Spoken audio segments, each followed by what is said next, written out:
Hello there. Thank you for participating in our research. After a few years of suppression for health and safety reasons, in-person training is back as the primary learning delivery modality.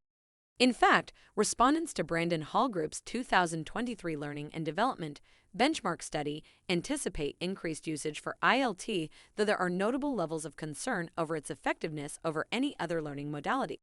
Virtual classroom is a somewhat distant second. Throughout this research data highlight, we will ask you critical questions about your organization and help you face most challenges faced by L&D. Now, take a moment to think about this. Does your organization have a documented learning strategy? An organizational learning strategy enables a company to keep learning, improving, and developing new capabilities based on past success and failings. As stated above here, organizations that have a learning strategy are 67% more likely to also have a learning council or learning committee in place. But the most significant difference between organizations with a learning strategy and those without is the latter report significantly higher incidence of challenges to their learning functions. How often does your organization review and update your documented learning strategy?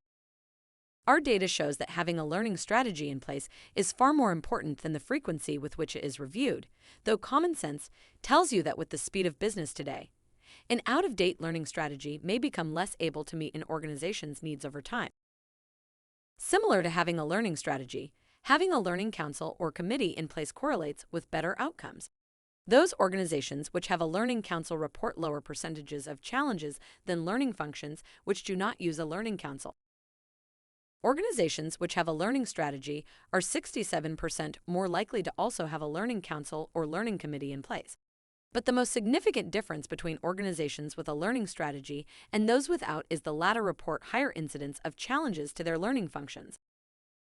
Does your organization have a learning committee or council which oversees and prioritizes learning for your organization? Similar to having a learning strategy, having a learning council or committee makes a significant difference. Those who have a learning council report lower incidence of challenges to their learning functions. Let's get critical. As you benchmark your learning organizations against those of your peers, ask yourself these questions.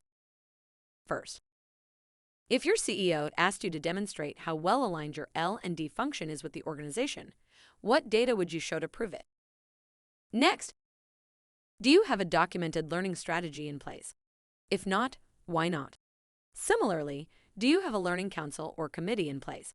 If not, why not? Think about it. It's time to hear Brandon Hall Group's point of view. In the hurly-burly swirl of business, it's difficult to take a step back to be strategic. Organizational inertia is tough and relentless. It's worth the time to identify critical challenges, not just in L&D terms, but in C-level terms as well. Next step is a plan to address each critical challenge. What will it take in terms of expertise, process, approach, technology, headcount, and budget? C-level decisions and priorities are calculations based on organizational impact. L&D can't be a strategic partner without thinking and speaking in those terms. Thank you again for participating in our research and for tuning into this webisode.